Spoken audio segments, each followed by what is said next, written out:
Hoje eu não trouxe um estudo, mas eu trouxe uma meditação para nós, e uma meditação um pouquinho mais extensa, né? E nós estamos diante de um evento muito marcante nesses dias, que é o Natal. E todos nós recebemos através do correio ou até pela net cartões de Natal. E um fato muito forte é a ceia de Natal, onde as famílias procuram reunir a família. Isso é um pouco forte na nossa região em especial. Então é feita ali a chamada a ceia de Natal ou o almoço de Natal, onde é trocado alguns presentes, em especial para as crianças, muita comilança, muita bebida, muita falança, né?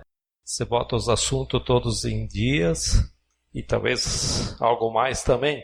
Tudo porque nasceu o Bambim. É isso que os italianos na nossa região diz, né? Nasceu o menino Jesus. Então, luzes, presépio, religiosidade aparentemente pelo menos. Talvez algumas pessoas nem lembrem que a expressão glória a Deus nas alturas e paz na terra aos homens, que isso tem a ver com o nascimento de Jesus. E aí surge uma pergunta: o que o Natal é para você? Como você responde, ou como você responderia a essa pergunta? O que o Natal é para você? Para nos ajudar, vamos abrir lá em Lucas, Evangelho de Lucas, capítulo 2. Vamos ver o que diz lá do versículo 8 ao 20. Se eu fosse falar sobre o nascimento de Jesus, eu falaria do versículo 1 até o 6, tá? Mas eu não vou falar sobre o nascimento de Jesus. Eu vou falar sobre Jesus, mas depois que ele nasceu, mais especificamente da missão dele. Então aqui vamos ler para nos dar um parâmetro bem claro. Lucas capítulo 2, do 8 até o 20, eu vou ler para vocês. Havia pastores que estavam nos campos próximos e durante a noite tomavam conta dos seus rebanhos. E aconteceu que um anjo do Senhor, apareceu-lhes e a glória do Senhor resplandeceu ao redor deles e ficaram aterrorizados. Mas o anjo lhes disse: não tenham medo. Estou lhes trazendo boas notícias de grande alegria que são para todo o povo. Hoje, na cidade de Davi, lhes nasceu o Salvador, que é Cristo o Senhor. Isto lhes servirá de sinal. Encontrarão o bebê envolto em panos e deitado numa manjedoura. De repente, uma grande multidão do exército celestial apareceu com o anjo, louvando a Deus e dizendo: glória a Deus nas alturas e paz na terra aos homens aos quais ele concede o seu favor. Quando os anjos os deixam e foram para os céus, os pastores disseram uns aos outros: vamos a Belém e vejamos isso que aconteceu e que o Senhor nos deu a conhecer. Então correram até lá e encontraram Maria e José e o bebê deitado na manjedoura. Depois de o verem, contaram a todos o que lhes fora dito a respeito daquele menino. E todos os que ouviram o que os pastores diziam ficaram admirados. Maria, porém, guardava todas essas coisas e sobre elas refletia em seu coração. Os pastores voltaram glorificando e louvando a Deus por tudo o que tinham visto e ouvido, como lhes fora dito. Pai, nós queremos pedir que o Senhor nos dê entendimento sobre essa palavra, nos dê compreensão e sabedoria, ó Deus, pela maior obra que aconteceu no universo, nesse mundo, que foi o nascimento de Jesus. Mas que não ficamos só no nascimento, mas que possamos entrar na realidade da vida e do propósito que tem para cada um de nós. Pedimos isso em nome de Jesus. Amém? É interessante entendermos o que está acontecendo aqui. Então era uma noite que os pastores cuidavam das ovelhas no campo, como os demais dias, né? E os pastores de animais naquela época eram um grupo de pessoas que nas classes sociais de Jerusalém eram considerados a última classe da sociedade. Eram os menos importantes e os menos espirituais, porque eram pastores de ovelha. E animais, como as ovelhas, no sábado elas comem. Então os doutores da lei de Jerusalém, como os escribas, os fariseus, os rabinos, que viam os pastores trabalhando no sábado, os consideravam de terceira, quarta ou até de quinta classe. Eram pessoas desprezíveis e pessoas que cheiravam mal. Tinham cheiro de ovelha. Em geral, pelo que você sabe, a ovelha não toma banho, né? E quem cuida delas, rola com elas na grama, manuseia a lã dela, geralmente tem cheiro de ovelha. Se um dia você tiver uma oportunidade de tocar uma ovelha, tenta abrir a lã dela, passa a mão um pouquinho, bem mais próximo ao couro cabeludo, e você vai sentir o cheiro, a gordura e o cheiro dela. E os pastores não tomavam banho, então ficavam com aquele cheiro, né? Então quando eles entravam na cidade, eles passavam no meio das pessoas, e as pessoas, todo mundo fazia o quê? Tapava o nariz, porque realmente eles eram fedidos. Então eles eram pessoas desprezíveis. Mas é interessante pelo fato de eles serem assim, quando Deus resolve anunciar o nascimento de Jesus, o Salvador, o Rei dos Reis, ele anuncia a pessoas importantes. Pessoas que não são aplaudidas, pessoas que não têm muito valor e uma das classes mais pobres de Jerusalém. Não que fazer apologia, né, ou desprezo à pobreza, mas é o fato de como Deus faz inesperadamente uma forma que ninguém esperava, né? Então Jesus nasceu e os pastores estão no campo cuidando das ovelhas e logo aparece o anjo do Senhor. Deus se manifesta a um grupo de pessoas praticamente esquecidas pela sociedade. E pela lógica, Deus deveria falar com os rabinos, deveria falar com os escribas, os fariseus, afinal de contas, né? Eles são os espirituais, entre aspas, né? Mas não foi assim. Deus se manifesta a um grupo de pessoas praticamente esquecidas pela sociedade. E no versículo 9 diz, quando o anjo aparece, eles ficam com medo. E o anjo diz, não ficam com medo, eu tenho para vocês boas notícias, boas novas de alegria, que é para todo o povo.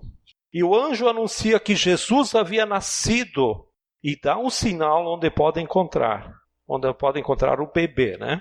E no versículo 13 fala que, de repente, surge um coral, né? Um exército no céu de milhares e milhares de anjos, e eles cantam o quê?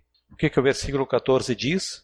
Glória a Deus nas alturas e paz na terra aos homens aos quais Ele concede o seu favor. Eu só quero ficar com esse versículo aqui. Tá? Só com esse aqui. Por isso que é uma meditação, eu não fiz um estudo. Mas vamos meditar um pouquinho sobre esse versículo. Em apenas 2 frases que comunicam algo que gerava nas pessoas gratidão, um impacto forte em adorar Deus. Por que adorar Deus? Porque os anjos cantaram glória a Deus nas alturas. Porque essa foi a frase que os anjos usaram por uma razão. Quando o anjo sozinho, um pouco antes, no versículo 11, fala com os pastores, ele diz, hoje na cidade de Davi nasceu o Salvador, que é Cristo, que é o Senhor. E nasceu o Salvador. Se nasceu o Salvador, é porque alguém precisa de salvação. Alguém precisa de resgate. E Deus não daria um Salvador à toa.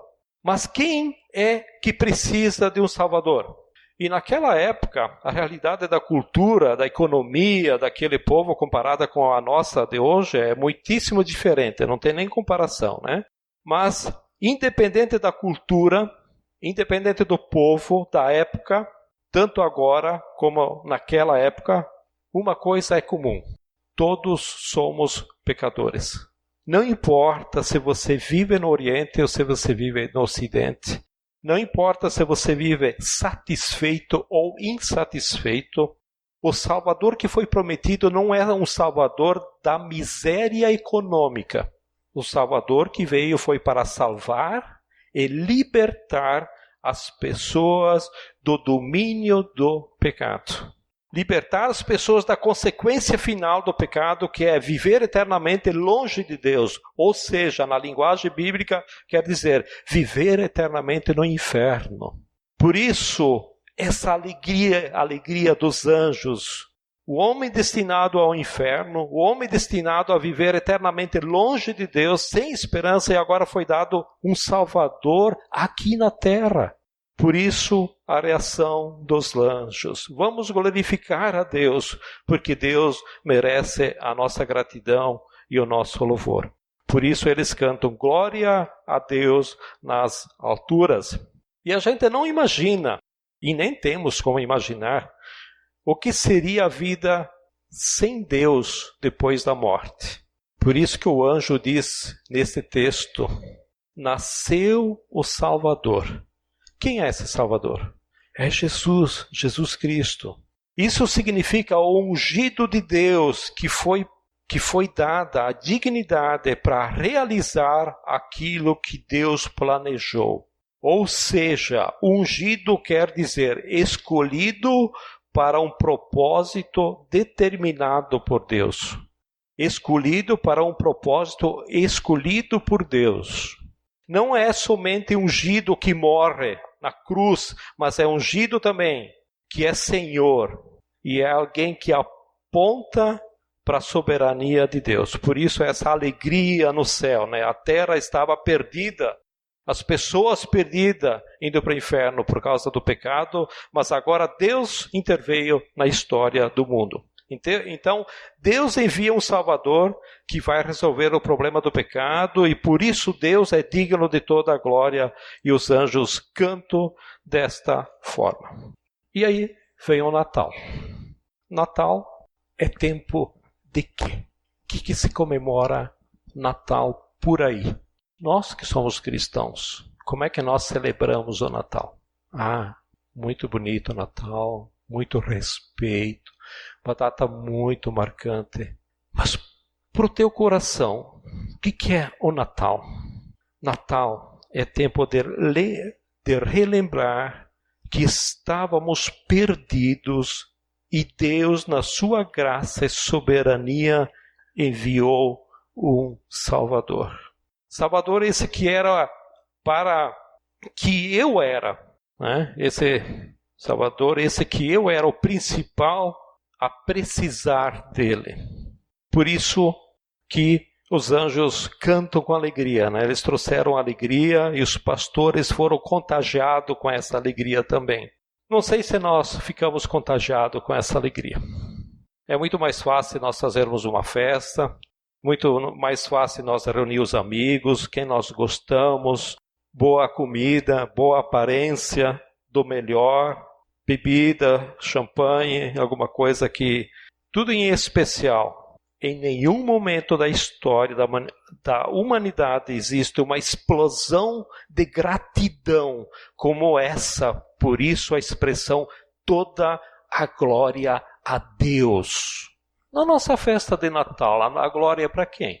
Para os amigos, para nós, para quem nós convidamos, nossos filhos, nossos amigos.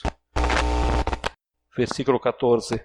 Glória a Deus nas alturas e paz na terra aos homens aos quais Ele concede ou dá o seu favor. Paulo diz que nós temos paz com Deus mediante a fé em Jesus. Por que Deus precisou enviar Jesus e criar essa paz?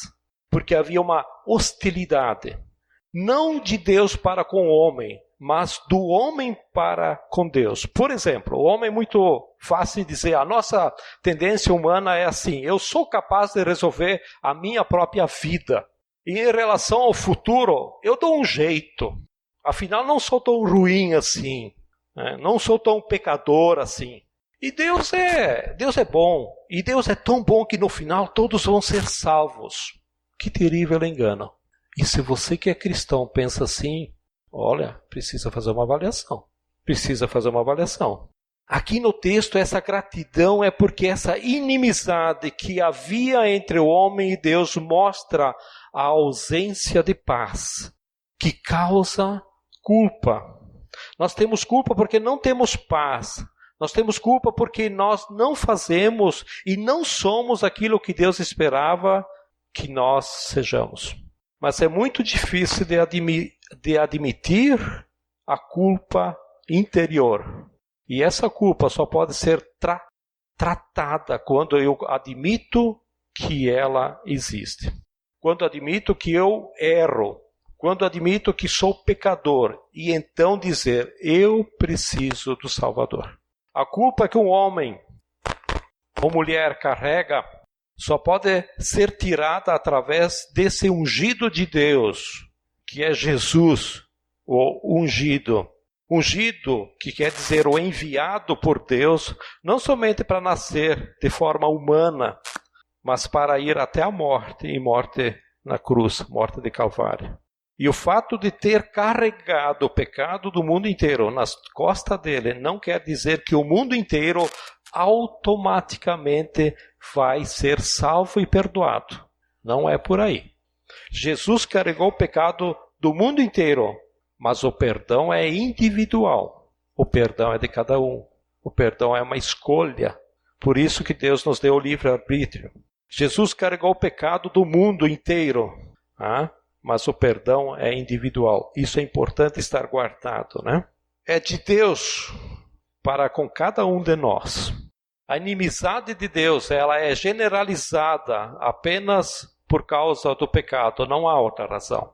Não existe inimizade entre o homem e Deus se não fosse por causa do pecado. Então, a generalizar o pecado, a inimizade de Deus, ela é generalizada no mundo das pessoas, do ser humano, apenas por causa do pecado. Não existe outras razões.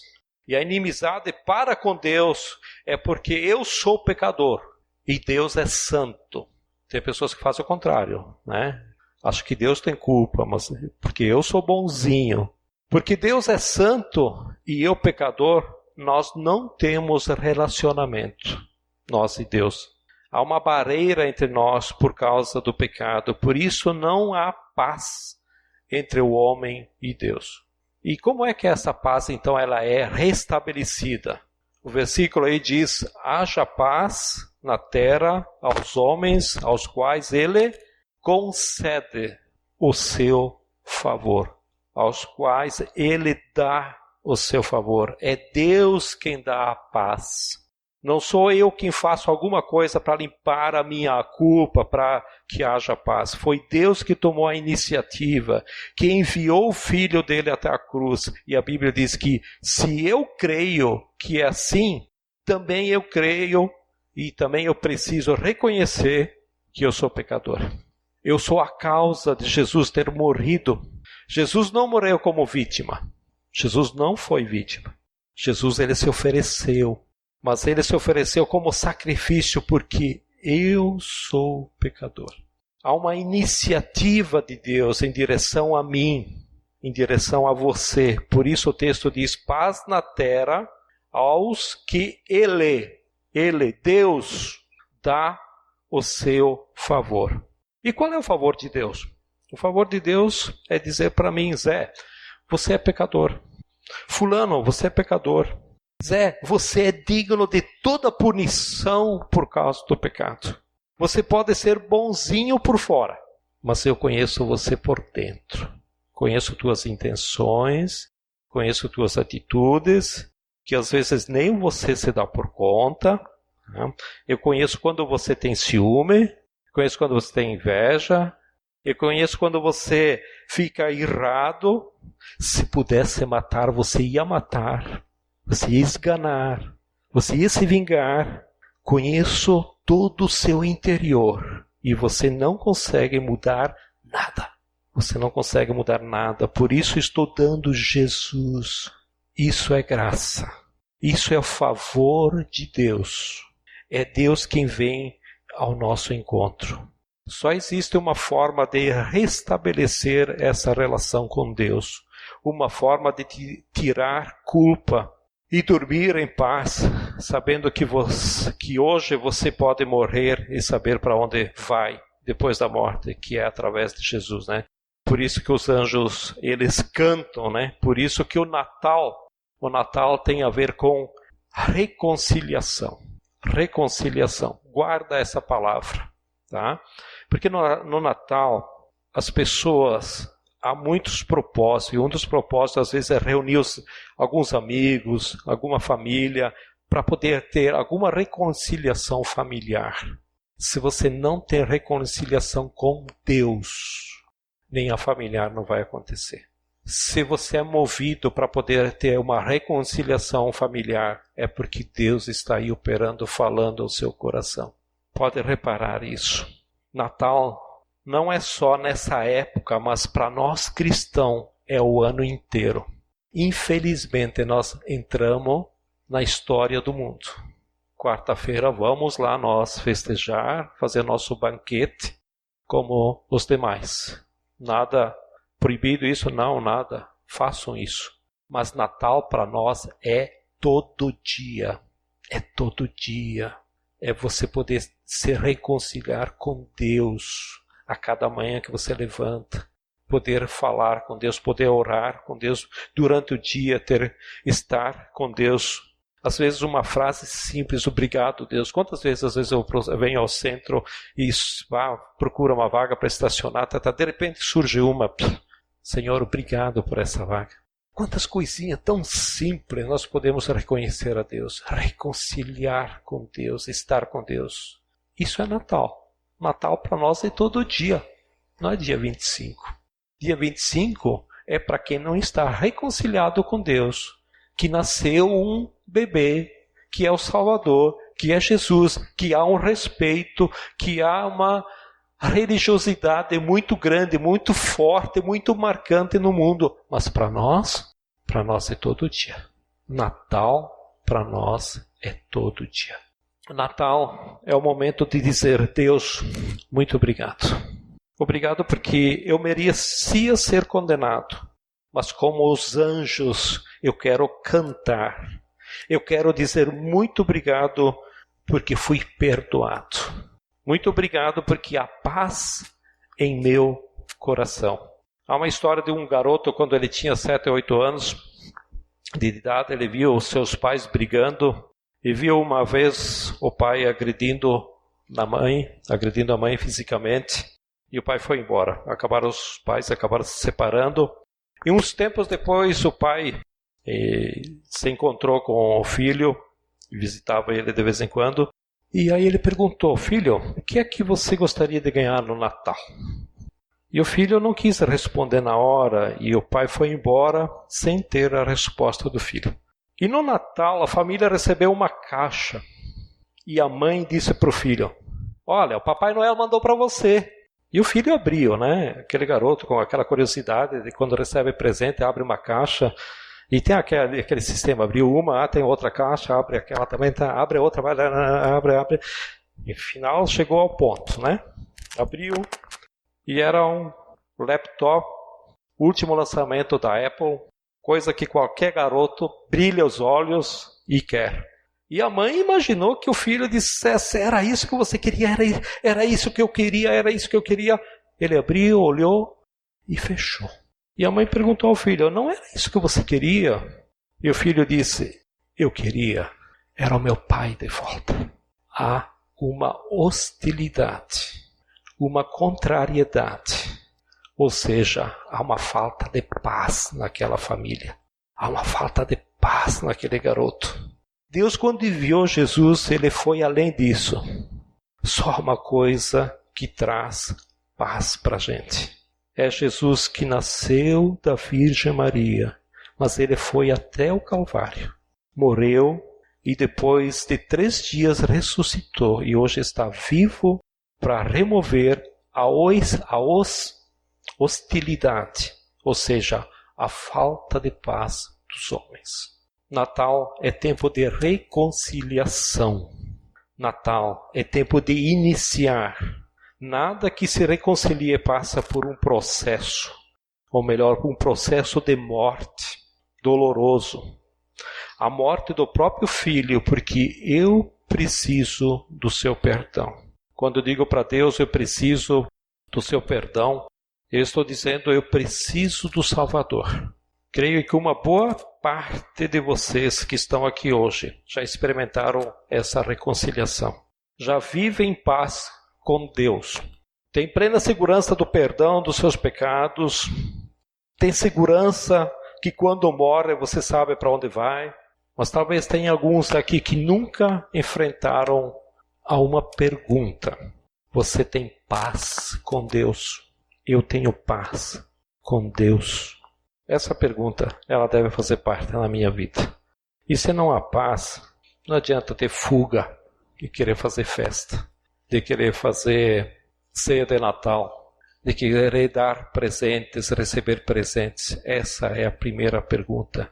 Você tem paz com Deus? Você crê que todos os pecados da sua vida foram tratados por Jesus? Se você ainda não tem paz com Deus, hoje é o dia da reconciliação. Natal é reconciliar-se com Deus. Eu podia trazer vários itens, podia trazer um estudo um pouco mais profundo, mas se vocês acham que esse ponto, não tenho certeza, esse ponto, se você tem paz, se você se reconciliou com Deus, é o ponto mais forte para qualquer ser humano. Natal é reconciliar-se com Deus e isso é muito simples. É só querer. É só querer. Deus faz as coisas muito simples, muito profundas, mas muito simples. Ele nos dá de uma forma muito fácil, muito graciosa. Por isso que nós temos toda a liberdade de decidir sim ou não. Por isso que o inferno é justo. Por isso que o inferno é justo. Eu já parei para pensar no inferno às vezes. É terrível. Deve ser um desespero danado. Mas ele é justo. Eu fiquei pensando quantas vezes, será que Deus não é injusto mandar algumas pessoas que fazem isso, aquilo? Mas quando você vê o que ele fez com Jesus, está tudo explicado. Está tudo feito. Quando ele nos dá assim como um presente, a minha contribuição é apenas crer e dizer, Deus, eu sou pecador, eu preciso de paz. Essa paz só Jesus pode dar. Se você nunca fez isso, hoje é o dia. Hoje é o dia do seu Natal, de poder se reconciliar com Jesus. E eu pediria para você baixar sua cabeça e você pensar um pouco sobre isso. Meu objetivo não é trazer um estudo que cause emoção, mas que cause serenidade, clareza, firmeza, e que você esteja bem consciente que você vai viver uma celebração de Natal em paz com Deus, com alegria plena, porque você está desfrutando do ponto máximo que você está reconciliado com Deus. O maior presente de Natal está aqui. Glória a Deus nas alturas e paz na terra, o qual Deus concede o seu favor. Deus está lhe dando neste dia o que você nunca recebeu. Este favor, esta graça, este presente, basta você querer. Deus quer perdoar os seus pecados e os pecados da vida inteira. Não é o que você fez essa semana, não é o que você fez esse ano, não, da vida inteira. O maior pecado é a altivez, é o orgulho de achar que não precisa de Deus. Mas Deus quer que você receba essa graça. E se você já recebeu essa graça, esse é o momento de glorificar a Deus como os anjos glorificaram a Deus com suas próprias palavras. Agradeça a Deus. Se você nunca fez isso, esse é o momento de dizer, Senhor Jesus, eu quero essa paz, quero essa reconciliação, porque sou pecador, eu quero o Salvador. Ó Senhor Jesus, isso é tão simples, porém, A ti custou a morte do teu filho. Custou Jesus que encarnece. Custou Jesus deixar o céu na tua presença física por causa de mim, por causa de cada um que está aqui, por causa de todos nós. Obrigado, Senhor. Queremos, como aqueles anjos, glorificar o Senhor de todo o coração, te dar graças, te louvar, te dizer muito obrigado, Senhor, porque o Senhor veio ao nosso encontro, que possamos celebrar esse Natal, ó Deus, não apenas como uma festa, mas celebrar cada dia, porque nós temos a paz contigo, porque estamos reconciliados contigo. E se há alguém aqui, ó Deus, que não consegue fazer isso, que há lutas no seu coração, Senhor, tenha misericórdia. Senhor, abençoa, ó Deus, assim como cada um de nós. Pedimos isso e te agradecemos em nome de Jesus. Amém?